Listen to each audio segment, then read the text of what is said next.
নেবে। অনেকগুলো ছোট ছোট ঘটনা ঘটেছে। নির্বাচন 12 তারিখ এবং নির্বাচন সম্ভবত হতেই যাচ্ছে, এবং একে কেন্দ্র করে এত এত ঘটনা ঘটছে যে তার মধ্যে থেকে কোনটা বলি আর কোনটা রাখি। তো কয়েকটা ইন্টারেস্টিং ঘটনা বলবো, একদম শেষ পর্যন্ত শুনবেন আশা করি। প্রথমেই বলছি যে আজকে সকালে যমুনায় গিয়েছিলেন ডক্টর ইউনূসের সাথে দেখা করতে 3জন প্রথিতযশা ব্যক্তি। তার মধ্যে একজন রয়েছেন সংবিধান বিশেষজ্ঞ আইনজীবী শাহদিন মালিক, আরেকজন হলো নির্বাচন পর্যবেক্ষণে অভিজ্ঞ বদিউল আলম মজুমদার, এবং আরেকজন অর্থনীতিবিদ ডক্টর দেবপ্রিয় ভট্টাচার্য। তারা সকালে ডক্টর ইউনূসের সাথে মিটিং করেছেন, কিন্তু কি নিয়ে মিটিং করেছেন এ ব্যাপারে তিনজনই একদম মুখ বন্ধ করে রেখেছেন, কেউ কোনো কথা বলেনি। কিন্তু তারপরেও যতটুকু জানতে পেরেছি যে তিনজন ডক্টর ইউনূসকে কোনো একটা বিষয়ে কনভিন্স করতে গিয়েছিলেন, কিন্তু কনভিন্স তো হনইনি, উল্টো তাদেরই ভাষ্য যে ইউনূস তাদের এক ধরনের অসম্মান করে বের করে দিয়েছেন, তুচ্ছ তাচ্ছিল্যের সাথে বের করে দিয়েছেন। সুতরাং কেন গিয়েছিলেন?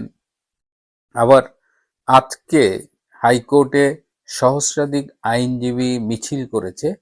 তাদের দাবি ছিল যে বাংলাদেশের যে বর্তমান সংবিধান সেটাকে অক্ষুণ্ণ রাখতে হবে। তো এটার সাথে যদি সকালে তিনজনের যমুনায় যাওয়াকে লিঙ্ক করার চেষ্টা করি, হয়তো তারা গণভোট, সংবিধান সংশোধন এসব নিয়েই কথা বলতে গিয়েছিলেন। এবং ডক্টর ইউনূস তারাও বলেছেন, আমি এর আগে অনেকবার বলেছি যে ডক্টর ইউনূস তো আসলে কারো কথা শোনেন না। তো সকালে তিনি এই কারো কথা শোনেননি। এদিকে এই নির্বাচনকে কেন্দ্র করে অনেক রকমের কথা শোনা যাচ্ছে। আপনারা সকালে খেয়াল করেছেন যে নির্বাচনী কেন্দ্রে 400 গজের মধ্যে কাউকে মোবাইল ফোন বহন করতে দেওয়া হবে না। যদিও এটা তীব্র প্রতিবাদ এসেছে বিভিন্ন কর্নার থেকে, এবং নির্বাচন কমিশন এই সিদ্ধান্তটি পরিবর্তন করতে যাচ্ছেন। কিন্তু কেন এই সিদ্ধান্ত নেওয়া হয়েছে? এই সিদ্ধান্তটা নেওয়ার মূল কারণ ছিল যে এবারের নির্বাচনকে কেন্দ্র করে নানামুখী মেটিকুলাস ডিজাইন হচ্ছে।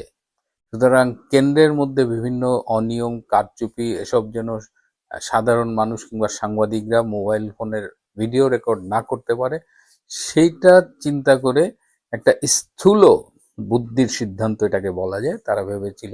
কিন্তু তারা জানে না যে মোবাইল ফোনই একমাত্র রেকর্ড বা ভিডিও রেকর্ডের জন্য ইউজ হয় না। অনেক আধুনিক ডিভাইস সাংবাদিকদের কাছে থাকে, এমনকি অনেক সাধারণ মানুষও আগ্রহের জায়গা থেকে এগুলো ব্যবহার করে থাকে। সুতরাং নির্বাচন কমিশন পিছু হটতে বাধ্য হয়েছে। নির্বাচন কমিশনের পাশাপাশি এবার নির্বাচনে একটি গুরুত্বপূর্ণ ভূমিকা রাখবে ইউনূস প্রশাসন, এবং আশঙ্কা করা হচ্ছে যে এই প্রশাসনের সহায়তায় হয়তো একটা মিডিয়া কু হয়ে যেতে পারে। নির্বাচনের ভোটের ফলাফল কি হলো না হলো, আমরা একটা রেজাল্ট পেয়ে যাব। এই রেজাল্টটা ঠিক করা আছে বলেই কেউ কেউ আশঙ্কা করছেন। এবং ক্যান্টনমেন্টের ভূমিকা কি হবে সেটি নিয়েও কিন্তু এখন নতুন করে আলোচনা চলছে। কেউ কেউ বলছেন যে general Waker Khan, lieutenant general Kamrul, lieutenant general Faizur, এরা আসলে সবাই এক হয়ে এই নির্বাচনে কাজ করছেন। যদিও আমরা মাঝে মধ্যে শুনেছি, আমি নিজেও বলেছি যে এর সাথে ওর গন্ডগোল, ওর সাথে ওর গন্ডগোল, কিন্তু আসলে এসবই ছিল আমাদের বিভ্রান্ত করার একটা প্ল্যান।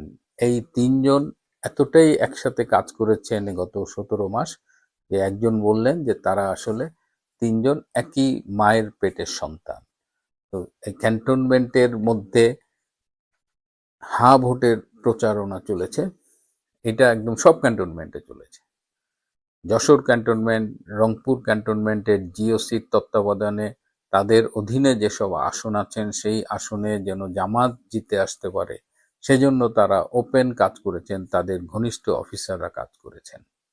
তো এরকম নানামুখী ষড়যন্ত্রের মধ্যে বিএনপি কি করবে? বিএনপিও তো এগুলো জানে, এমন তো না যে বিএনপি এমন যায় না। যেমন জামাত কি করেছে, তারা বুথ জ্যাম টেকনিক অ্যাপ্লাই করবে। বুথ জ্যাম টেকনিক হলো একদম শুরু থেকে, ধরেন প্রথম 500, 1000 আপনার সমর্থক থাকবে, আপনার কর্মীরা থাকবে। তো ন্যাচারালি, এবং তারা ভোট প্রদান পদ্ধতিতে মানে প্রদানের গতিটাকে স্লো করে দেবে।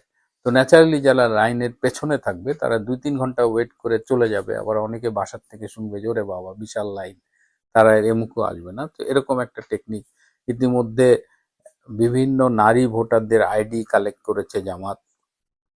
তারা প্রচুর বোরকা কিনেছে। এই বোরকা পরে পুরুষরাও হয়তো ওই নারীর আইডি দিয়ে ফলস ভোট দিতে পারে। তারা প্রচুর ব্যালট পেপার ছাপিয়েছে, জাল ব্যালট পেপার।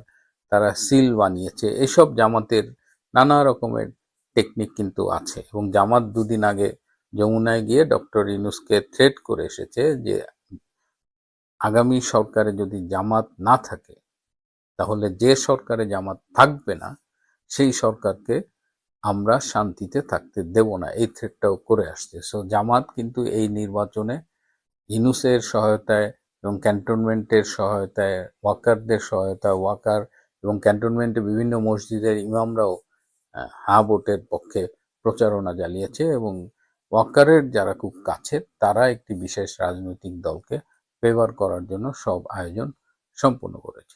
গতকাল বলেছিলাম যে সরকার ডিপি ওয়ার্ল্ডকে চট্টগ্রামের নিউমেরিং কন্টেইনার টার্মিনাল দিতে বাধ্য, কারণ এখানে অনেক টাকা পয়সার লেনদেন হয়েছে। তো এখন ডিপি ওয়ার্ল্ড, যেহেতু তাদের চেয়ারম্যান সুলতান আহমেদ নিজেই বিতর্কিত, বিশ্বব্যাপী একটু ঝামেলার মধ্যে আছেন, তো ডিপি ওয়ার্ল্ড আপাতত এই চুক্তি সাইন করার আগে তারা রিভিউ করবেন বলে সময় নিয়েছে। এদিকে যেটা আজকের শিরোনাম করেছি সেটা হলো যে ডক্টর ইউনূস তিনি এর আগে একাধিকবার কিন্তু বাংলাদেশের রাজনৈতিক দল করবার চেষ্টা করেছিলেন। এবং তিনি এই যে নির্বাচন দিয়ে মাত্র 18 মাসের মাথায় চলে যাচ্ছেন, এইটা কিন্তু তার প্ল্যানের মধ্যে ছিল না। তার সেই মেটিকুলাস ডিজাইনের মধ্যে মাত্র 18 মাসের মধ্যে তাকে নির্বাচন দিয়ে চলে যেতে হবে, এটা তার কল্পনাতেও ছিল না। তিনি এর আগে একাধিকবার রাজনৈতিক দল করতে চেয়েছেন। 2007 সালে 111-এর সরকার তাকে চিফ অ্যাডভাইজার হওয়ার জন্য প্রস্তাব দিয়েছিলেন, কিন্তু তিনি বলেছিলেন তিনি 10 বছরের জন্য চিফ অ্যাডভাইজারের দায়িত্ব চান, কমপক্ষে 5 বছর। কিন্তু তখন সেই জেনারেল মঈনরা এটা রাজি হয় নাই, কারণ তারা আসছে নির্বাচন দিয়ে চলে যাবে, 10 বছর ক্ষমতা একটা অনির্বাচিত সরকার। তারপরে তিনি লেগেছিলেন। এইবার তাকে আশ্বাস দেওয়া ছিল যে ক্ষমতায় তিনি যতদিন ইচ্ছে থাকতে চান। এবং সেখান থেকেই কিন্তু এই যে স্যার আপনি 5 বছর থাকেন, স্যার আপনি 10 বছর থাকেন, স্যার আপনি 50 বছর থাকেন, এটা কিন্তু সেখান থেকেই এই প্রচারণাটা চালানো হয়েছে। এবং ইউনূস সেন্টার পয়সা দিয়ে এই প্রচারণাটা চালিয়েছে। কিন্তু কেন 18 মাসের মাথায় চলে যেতে হচ্ছে, এটা নিয়েই ডক্টর ইউনূসের ভীষণ দুঃখ। তিনি ব্যক্তিগত আলাপে সেখানে কয়েকজন আমলা ছিলেন, তাদের বলেছেন যে আমি কখনো ভাবিনি যে আমাকে এভাবে চলে যেতে হবে। কারণ তার যাওয়ার কারণ হলো যে তিনি এসেছিলেন আমেরিকার ব্লেসিংস নিয়ে, এবং তিনি এসেই যেভাবে ভারতের বিরুদ্ধে কামান দাগালেন, ভারতের 7 সিস্টার আসার আগেই বলেছেন ভারতকে অস্থির করে দেবেন, 7 সিস্টারকে অস্থির করবেন, এবং আসার পরেও বলেছেন। তো এইসব করে তিনি আসলে নিজের কবর খুঁড়েছেন।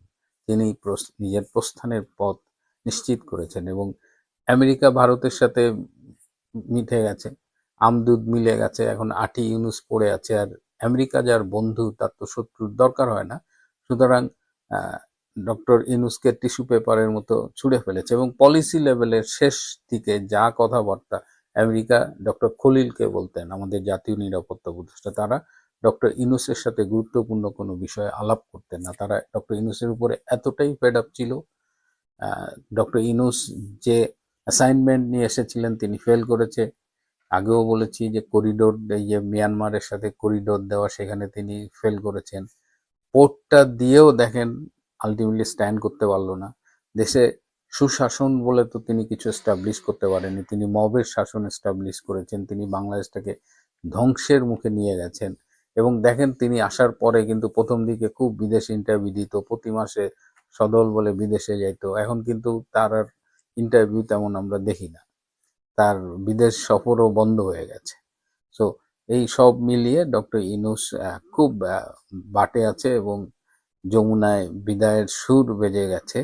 তাকে মোটামুটি এক ধরনের তিনি তো সবাইকে তুচ্ছ তাচ্ছিল্য করেছেন, অপমান করেছেন। এখন তিনি নিজে অপমানিত হয়ে বিদায় নেবেন। শেষ চেষ্টা তিনি করবেন তার পছন্দের দলটাকে ক্ষমতায় আনার জন্য, এবং তিনি মোটামুটি যেকোনোভাবেই হোক তাদের ক্ষমতায় আনতে চাইবেন। কিন্তু সেটা তারা পারবেন কিনা, নির্বাচন যেদিন শেষ হবে বিকেলে, তারপর থেকেই দেখবেন যে রাজনৈতিক দলগুলোর অবস্থান কি এবং তারা কে কিভাবে